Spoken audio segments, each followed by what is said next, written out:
अब हम डिस्कस करते हैं कि किसी भी थर्मोडायनेमिक सिस्टम का इंटरनल एनर्जी क्या होता है। ओके,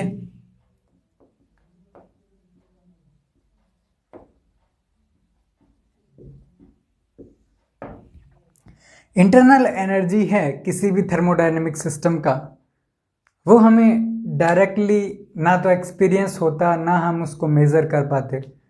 डायरेक्टली हम नहीं चेक कर सकते कि क्या इंटरनल एनर्जी होता है, बट इंटरनल एनर्जी को हम उसी टाइम एक्सपीरियंस कर पाते हैं जब आपका फेज ट्रांजिशन होता है।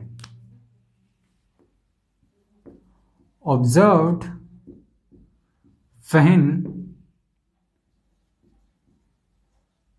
Phase is changed. For example, इसको कंसिडर करने के लिए हम चेक करते हैं कि सपोज हमारे पास क्या था, आइस था। हमने क्या किया, उसको हीट प्रोवाइड किया, जो कि हम देख चुके हैं कि एक तरीके का एनर्जी होता है। सो जैसे ही उसको हीट किया, सो हम क्या चेक करते हैं कि जो हीट हमने उसको दिया वो मटेरियल तो वाटर में चेंज हो गया, ओके, बट उसका टेम्परेचर तो वही पड़ा है। ओके, टेम्परेचर तो इंक्रीज नहीं हुआ, बट जो एक तरीके से सिस्टम है वो आपका वाटर में चेंज हो गया, जो कि आपका फेज ट्रांजिशन है। सो इट मीन्स जो आपने एनर्जी उसको दिया सिस्टम को, वो हीट भी न प्रोड्यूस होके उसके अंदर एब्जॉर्व हो गया। ओके, सो हमें पता है कि एनर्जी जो है कभी भी ना तो क्रिएट किया जा सकता ना डिस्ट्रॉय किया जा सकता। ओके, इट मीन्स वो जो एनर्जी है वो कहीं ना कहीं पर यूज जरूर हुआ होगा उस सिस्टम में। ओके, सो जब हम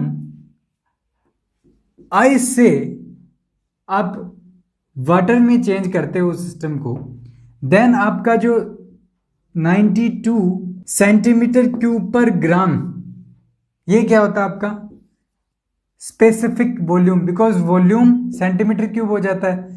अब स्पेसिफिक वॉल्यूम पर ग्राम के केस में आता है, ये क्या है आपका स्पेसिफिक वॉल्यूम। आपको पता होना चाहिए ये है क्या, स्पेसिफिक वॉल्यूम पर ग्राम के केस में चेक कर रहे हैं ना। सो ये आपका क्या हो जाता है, इंटेंसिव क्वांटिटी बन जाता है स्पेसिफिक वॉल्यूम, और वॉल्यूम जो है वो आपका एक्सटेंसिव क्वांटिटी होता है। चल वो छोड़िए, वो तो अलग चीज है। पर जैसे ही हम इसको चेंज करते हैं, देन आइस में तो होता है 0.92, बट वाटर के केस में ये हो जाता है 1 सेंटीमीटर क्यूब पर ग्राम। सो ये जो वॉल्यूम में चेंज है वो हो रहा है, बट टेम्परेचर दोनों में सेम है। सपोज यहां पर आपका 0 डिग्री सेल्सियस था और यहां पर भी 0 डिग्री सेल्सियस है। ओके, ज्यादा हमने हीट उसको प्रोवाइड नहीं किया, सिर्फ इतना ही अमाउंट दिया ताकि जो आइस है वो वाटर में चेंज हो जाए। सो हम यहां पर देख पा रहे हैं कि जो हीट है वो कहां पर यूज हुआ, वॉल्यूम इंक्रीज करने में। इट मीन्स अगर हम यहां पर काइनेटिक थ्योरी ऑफ गैसेस को अप्लाई करें, जहां पर मोलिकुलर थ्योरी जो है वो एक तरीके से एक्सप्लेन करता है किसी भी सिस्टम को। ओके, सो हम यहाँ पे चेक कर पा रहे हैं कोई भी सिस्टम है वो मोलिक्यूल एटम से बना होता है using kinetic theory of gases. Okay, और यहां पर हम चेक कर रहे हैं कि जो एनर्जी है मॉलिक्यूल्स का वो इंक्रीज हुआ जब हम आइस से वाटर के केस में चल रहे हैं, ताकि क्या है जो इंटरमोलिकुलर स्पेसिंग है उसको इंक्रीज किया जा सके। इट मीन्स जो एनर्जी है वो इंटरमोलिकुलर सेपरेशन को इंक्रीज करने में यूज हुई है यहां पर। ओके, इट मीन्स वो एनर्जी जस्ट डायरेक्टली एब्जॉर्व हो गई। ओके, सो ये जो एब्जॉर्ब्ड एनर्जी है ये आपकी क्या होती है, इंटरनल एनर्जी होती है। ओके, जिसको हम देख नहीं पाते अगर हम मैक्रोस्कोपिक लेवल पर चेक करें तो। ओके, इसको हम तभी ऑब्जर्व कर पाते हैं जब आपका फेज ट्रांजिशन होता है। जैसे फॉर एग्जांपल आइस से वाटर के केस में किया तो कुछ एक ऐसा अमाउंट एनर्जी का यहां पर एब्जॉर्व होता है, ओके, जो इसके टेम्परेचर को इंक्रीज नहीं करता बट इंटरमोलिकुलर स्पेसिंग को इंक्रीज कर देता है। इट मीन्स जो पार्टिकल्स का पोटेंशियल एनर्जी है उसको इफेक्ट करता है। ओके, अब जैसे ही वाटर को वापस आइस में चेंज करेंगे तो हमें सेम अमाउंट जो है हीट का वो हमें इससे एक्सट्रैक्ट करना पड़ेगा ताकि ये इंटरमोलिकुलर स्पेसिंग है वो डिक्रीज हो जाए।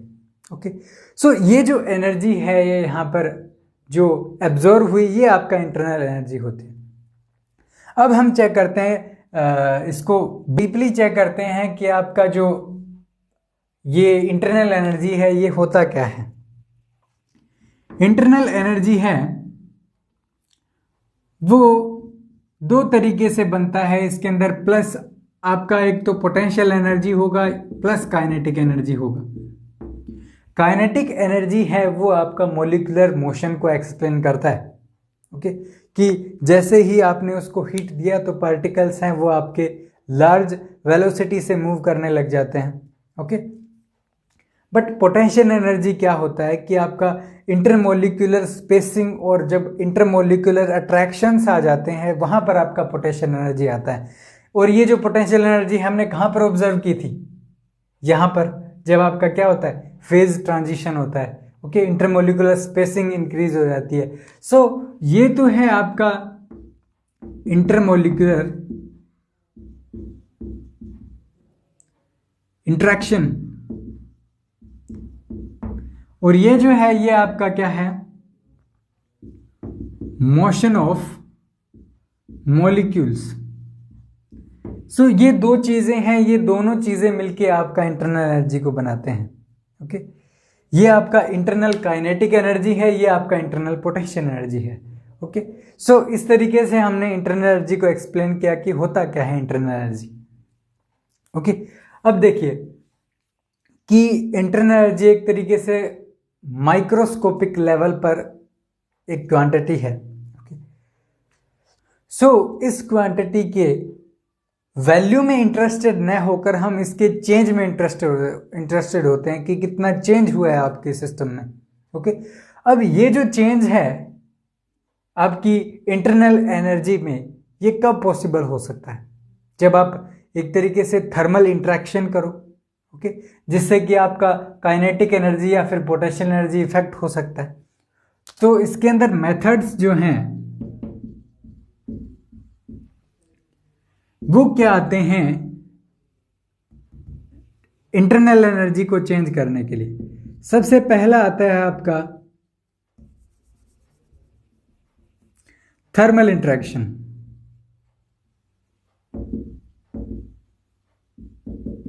सेकंड है वो क्या आ सकता है मैकेनिकल वर्क आ सकता है, बिकॉज अगर मैकेनिकल वर्क इसके ऊपर करेंगे देन उसका पोटेंशियल एनर्जी या फिर काइनेटिक एनर्जी मॉलिक्यूल्स का चेंज हो सकता है। थर्ड आता है आपका मिक्सिंग ऑफ डिफरेंट मॉलिक्यूल्स। सो ये जो तीन क्वांटिटीज हैं थर्मल इंटरेक्शन, मैकेनिकल वर्क और मिक्सिंग ऑफ डिफरेंट मॉलिक्यूल्स, ये तीन चीजें आपके इंटरनल एनर्जी को इफेक्ट कर सकती हैं। ओके, हम इनको डिटेल में डिस्कस करेंगे कि क्या कैसे ये क्वांटिटीज आपके इंटरनल एनर्जी को चेंज कर सकती हैं। ओके, सो इसमें फर्स्ट हम अभी डिस्कस करेंगे थर्मल इंटरेक्शन को। तो अब हम डिस्कस करते हैं कि थर्मल इंटरेक्शन से आपका जो इंटरनल एनर्जी है किस तरीके से इफेक्ट हो सकता है। ओके, सो इसके अंदर फर्स्ट आता है आपका थर्मल इंटरेक्शन। ओके, सो इसको समझने के लिए हम हमारे पास एक सिस्टम एज्यूम करते हैं कि सपोज कुछ इस तरीके का एक सिस्टम था। ओके, और यहां पर दो जगह हैं, यहां पर आपका टेम्परेचर T1 था पार्टिकल का, यहां पर T2 टेम्परेचर था पार्टिकल का। सो सपोज इन पार्टिकल्स का जो काइनेटिक एनर्जी है वो ज़्यादा है, इट मीन्स आपका जो T2 टेम्परेचर है वो T1 टेम्परेचर से ज़्यादा है। सो इनका जो काइनेटिक एनर्जी होगा वो ज़्यादा होगा, और ये जो वॉल है ये आपकी डायाथर्मिक है सपोज। ओके, और डायाथर्मिक अगर न हो तो भी चलेगा, इट मीन्स अगर ये वॉल जो है ये एक तरीके से फोर्स को एक्सपीरियंस कर सकती है ओके, या फिर एनर्जी ट्रांसफर कर सकती है किसी दूसरे मेथड से, तो भी आपका इंटरनल एनर्जी आपका चेंज हो जाएगा। कैसे? अब देखिए यहाँ पर का पार्टिकल का जो काइनेटिक एनर्जी है वो ज़्यादा होगा, इन पार्टिकल्स का कम होगा, बट ये जो पार्टिकल्स हैं ये एक दूसरे से जब इस सरफेस के यहाँ पर पास में जब टकराएंगे, कोलिजन्स जब होंगी डिफरेंट डिफरेंट गैसेस के, डिफरेंट डिफरेंट एनर्जीज के पार्टिकल्स की, देन क्या होगा कि जिस पार्टिकल का एनर्जी ज़्यादा है वो एनर्जी लूज करेगा, और जिसका एनर्जी कम है वो एनर्जी को गेन करेगा, और जिसकी वजह से जो सिस्टम है वो एक इक्विलिब्रियम कंडीशन में आ जाएगा और आपका जो टेम्परेचर है वो T हो जाएगा सिस्टम का। ओके, बट हमने यहाँ पर चेक क्या किया कि आपका जो इंटरनल एनर्जी है, या फिर बोल सकते हो कि काइनेटिक एनर्जी है मॉलिक्यूल्स का, वो यहाँ पर इफेक्ट हुआ इस सिस्टम में। अगर हम ओनली इस सिस्टम को, अगर हम जो थर्मोडायनेमिक सिस्टम है वो कंसिडर कर रहे हैं तो ओके, इट मीन्स हमने दूसरे सिस्टम का थर्मल इंटरेक्शन की हेल्प से चेक किया कि हमारे सिस्टम पर क्या इफेक्ट पड़ रहा है, और हमने चेक किया कि ये इसका काइनेटिक एनर्जी को चेंज कर रहा है या फिर इफेक्ट कर सकता है। इट मीन्स थर्मल इंटरेक्शन जो है वो एक तरीके से आपकी इंटरनल एनर्जी को इफेक्ट कर सकता है यूजिंग मोलिकुलर कोलिजन। ओके, और मोलिकुलर कोलिजन की हेल्प से ही वो एनर्जी को क्या करेगा, एक जगह से दूसरी जगह पर, या बोल सकते हो आप हीट को एक जगह से दूसरी जगह तक ट्रांसपोर्ट करेगा।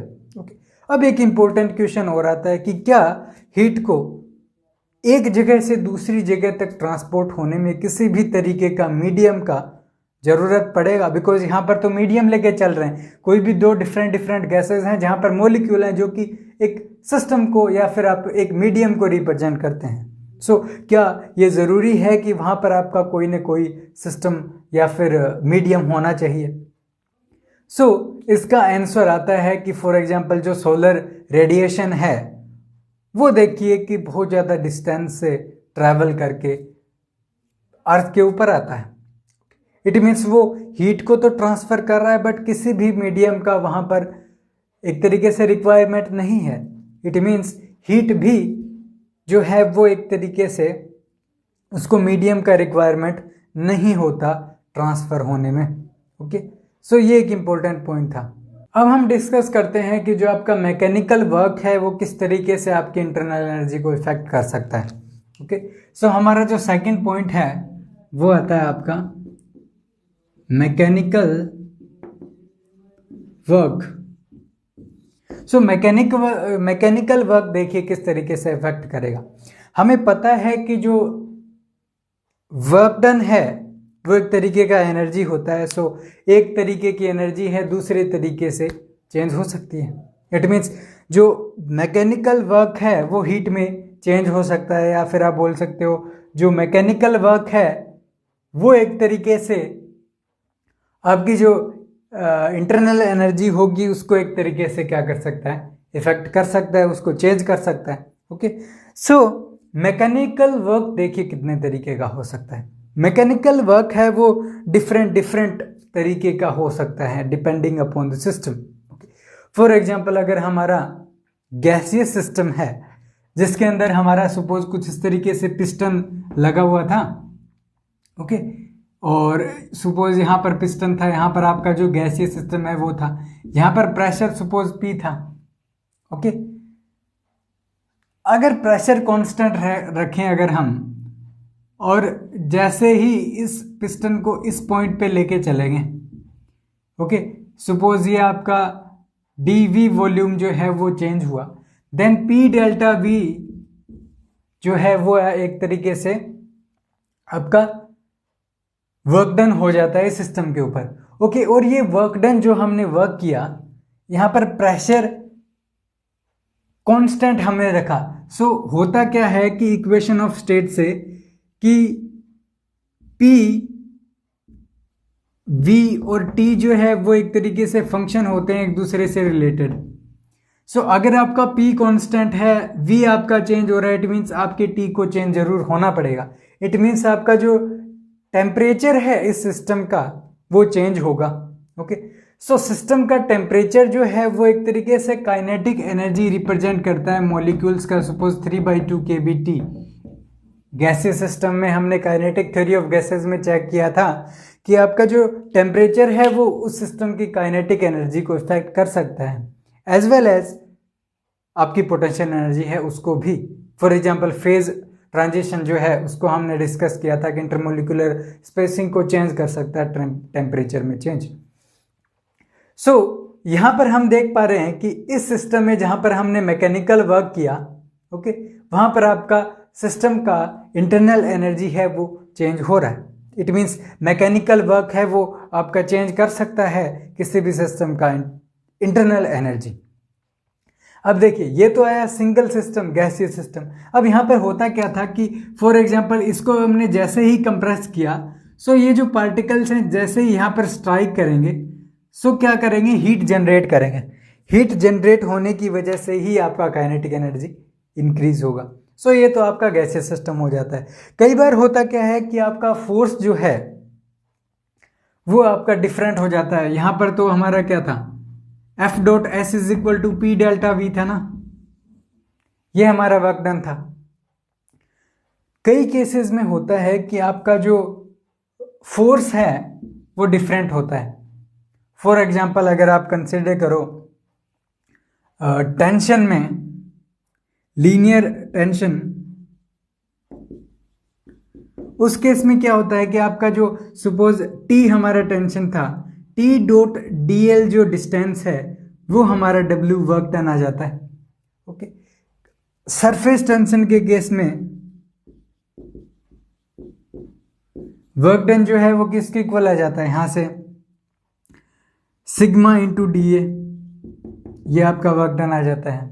ओके, इलेक्ट्रिकल वर्क डन क्या होता है, इलेक्ट्रिकल अगर आप चेक करो तो V इंटू डी क्यू जो है वो आपका चार्ज होता है कि कितना चार्ज में चेंज हुआ है, ओके, कितने वोल्टेज पर था। सो एक तरीके से ये आपका इलेक्ट्रिकल जो चार्ज है, इलेक्ट्रिकल जो वर्क है वो होगा। उसी तरीके से डिफरेंट फोर्सेस के लिए डिफरेंट वर्क डन के एक्सप्रेशन आते हैं depending upon the system. Okay, अब ये एक्सप्रेशन कैसे आते हैं ये एक इंपॉर्टेंट पॉइंट है। हमने डिस्कस क्या किया था कि आपका जो वर्क डन है वो किसके इक्वल होता है, कि अगर आपका सपोज कैपिटल F इंटू आपका स्मॉल f है, ये आपका क्या है, इंटेंसिव वेरिएबल है।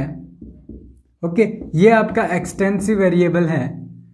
देन एक्सटेंसिव और इंटेंसिव का मल्टीप्लाई एनर्जी का यूनिट लेके आता है। इट मीन्स कोई भी अगर आप किसी सिस्टम में इंटेंसिव और एक्सटेंसिव का मल्टीप्लाई करोगे तो आपको वर्क डन ही मिलेगा।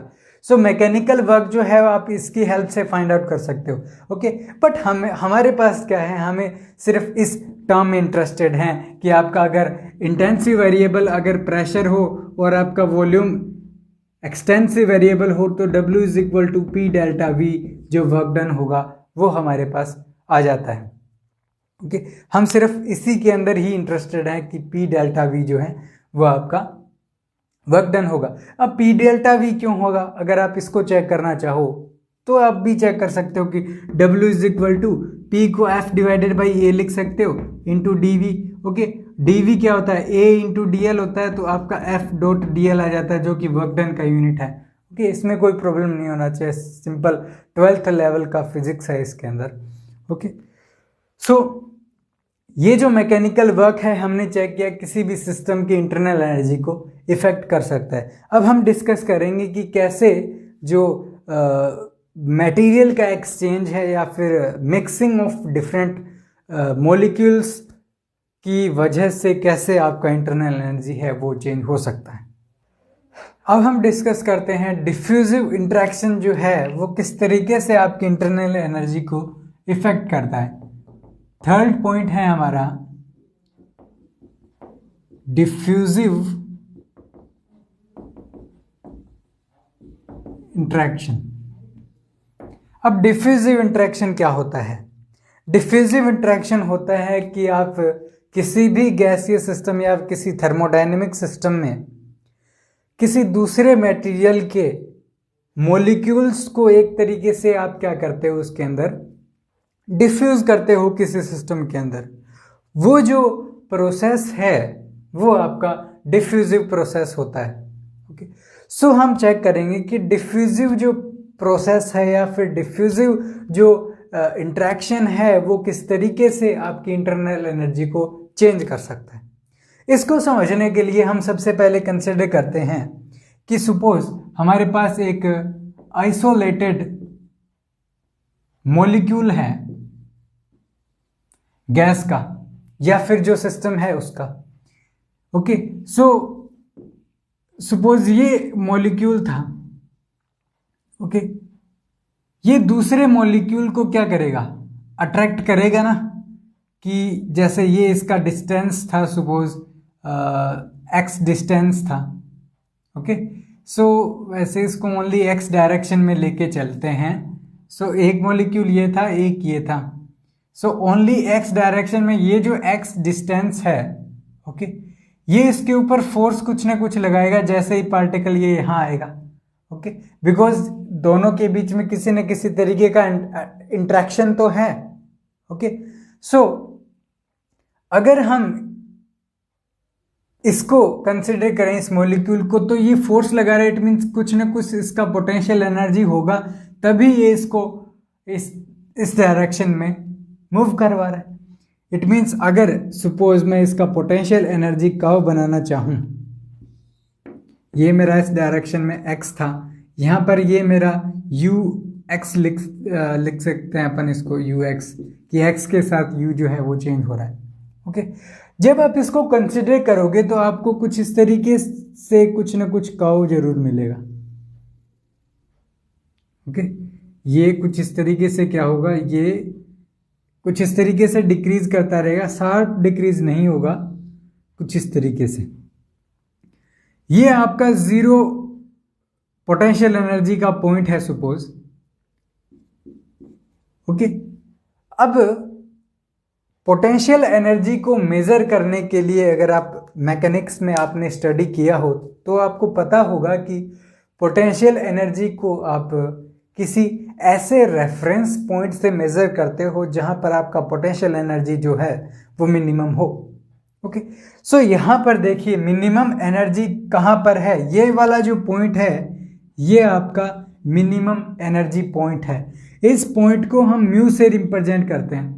ओके, और ये जो मिनिमम एनर्जी या फिर मिनिमम पोटेंशियल एनर्जी पॉइंट जो है, इस पॉइंट को हम बोलते हैं chemical potential.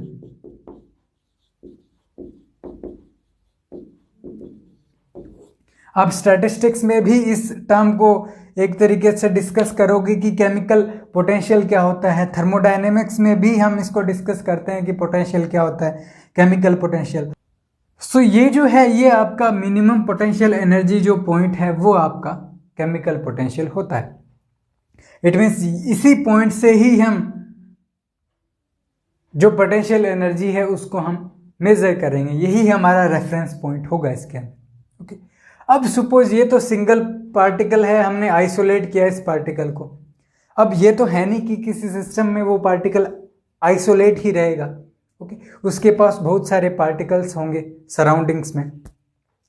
It means surroundings वाले जो पार्टिकल्स हैं वो एक तरीके से एक पोटेंशियल वेल में होंगे जो प्रोड्यूस होगा इस मॉलिक्यूल से। कैसे कि इस पार्टिकल का जो पोटेंशियल था वो हमने कुछ इस तरीके से लिखा ना। सो इसको हम एक तरीके से पोटेंशियल वेल में चेंज कर देते हैं जहां पर आपका म्यू उस पोटेंशियल वेल का विड्थ होगा कुछ इस तरीके से। ये आपका यहां तक म्यू हो जाता है।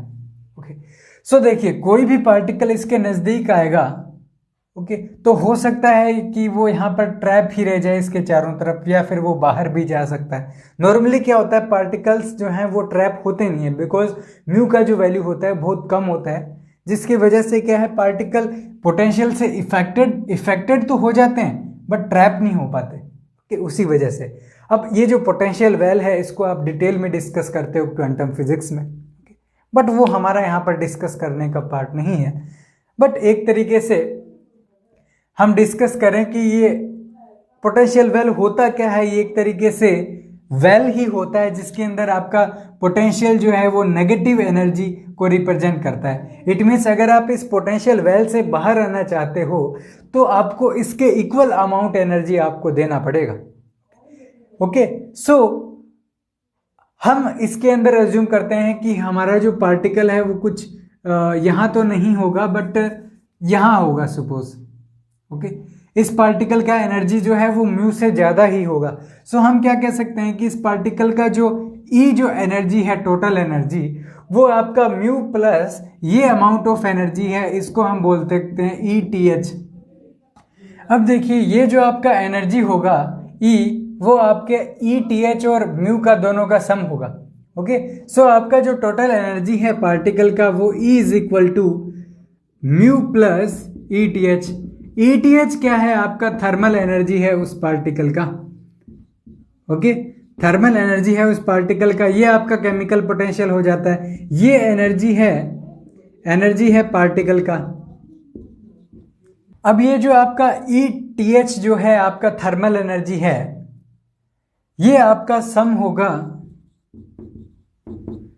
Kinetic energy plus potential energy. Kinetic energy कितना होता है? 1/2 mv² प्लस पोटेंशियल एनर्जी कितना होता है? 1/2 kx²। सो ये दोनों क्वांटिटीज जो हैं वो इस पार्टिकल का क्या होगा? Kinetic energy plus potential energy, दोनों का सम होगा ETH। किसी एक टेम्परेचर वैल्यू पे होगा, बिकॉज जो सिस्टम है मोलिक्यूल्स का उसका एक टेम्परेचर फिक्स, कुछ टेम्परेचर T होगा। ओके, और जो म्यू है वो रेफरेंस लेवल है, जहां पर हम रेफरेंस लेके चल रहे हैं, जहां से हमको पोटेंशियल एनर्जी मेजर करना है वो। ओके, और ये आपका 0 एनर्जी लेवल है यहाँ पर। ओके, सो उसके हिसाब से हमने E is equal to mu plus ETH कर दिया। ओके, और ETH इतना होता है। सपोज n पार्टिकल्स थे हमारे सिस्टम में, बिकॉज एक पार्टिकल तो हो नहीं सकता। सो यहाँ से जो टोटल है वो कैपिटल ETH, यहाँ से अगर कैपिटल N से दोनों साइड अगर मल्टीप्लाई कर देता हूँ यहाँ पर, ओके, और उसी तरीके से यहाँ पर कैपिटल N से करेंगे तो यहाँ पर कैपिटल N, यहाँ पर भी कैपिटल N। सो ETH जो है ये आपका E आपका जो है इज इक्वल टू किसके इक्वल हो जाता है? N इंटू म्यू प्लस आपका कैपिटल ETH। ये जो है ये आपका एनर्जी आ जाता है N पार्टिकल्स के लिए। अब देखिए, अब हम देखते हैं कि अगर किसी सिस्टम का टेम्परेचर है, अगर आप वो कांस्टेंट रखते हो बट आप डिफ्यूज करते हो पार्टिकल्स को, ओके, इट मीन्स जो पार्टिकल्स का जो डिफ्यूजन है सिस्टम में वो होता है, देन देखिए किस तरीके से इंटरनल एनर्जी है वो किस तरीके से इफेक्ट होगा उस सिस्टम का। सो एनर्जी अगर इफेक्ट होगा तो इंटरनल एनर्जी भी उसका इफेक्ट होगा। सो यहाँ से देखिए कि आपका जो टोटल इंटरनल एनर्जी जो है, जो कि हमारा ई ही इंटरनल एनर्जी ही होगा ना एक तरीके से, इसको हम क्या लिख सकते हैं? यू ही लिख सकते हैं। ओके, अगर हम नंबर ऑफ पार्टिकल चेंज कर देते हैं, इट मीन्स डिफ्यूज करते हैं उनके अंदर पार्टिकल्स, तो चेंज इन इंटरनल एनर्जी देखिए कितना आएगा? Delta U is equal to यहां से डेल्टा एन इंटू म्यू। अब यहां से देखिए टेम्परेचर हम कांस्टेंट रख के चल रहे हैं, सो काइनेटिक एनर्जी और पोटेंशियल एनर्जी जो है एक पर्टिकुलर टेम्परेचर की वैल्यू पे वो आपका फिक्स रहने वाला है। इट मीन्स इसमें किसी तरीके का चेंज नहीं है, सिर्फ ये क्वांटिटी आपकी चेंज हो रही है। इट मीन्स जो इंटरनल एनर्जी में जो चेंज है वो इज इक्वल होगा कि कितने नंबर ऑफ पार्टिकल आपने डिफ्यूज किए हैं इनटू उसका केमिकल पोटेंशियल। ओके, सो इस तरीके से जो हमने इंटरनल एनर्जी चेंज था डिफ्यूजन प्रोसेस से, कैसे जो डिफ्यूजिव इंट्रैक्शन है उससे किस तरीके से इंटरनल एनर्जी है वो चेंज हो सकता है। अब यहाँ पर क्वेश्चन आता है कि अगर इंट्रैक्शन जो है यहाँ पर मॉलिक्यूल्स में हो सकता है अट्रैक्टिव हो, ओके, हो सकता है रिपल्सिव हो। सो अट्रैक्टिव में आपका जो म्यू है वो आपका नेगेटिव होता है और इस केस में आपका म्यू जो है वो पॉजिटिव होता है। ये एक इंपॉर्टेंट पॉइंट था। ओके, और मटेरियल की प्रॉपर्टी पे डिपेंड करेगा आपका म्यू, डिफरेंट डिफरेंट होगा डिफरेंट मॉलिक्यूल्स के लिए। ओके, सो इस तरीके से जो इंट्रैक्शन, डिफ्यूजिव इंट्रैक्शन से किस तरीके से इंटरनल एनर्जी चेंज होता है वो हमने कंप्लीटली डिस्कस कर दिया। ओके।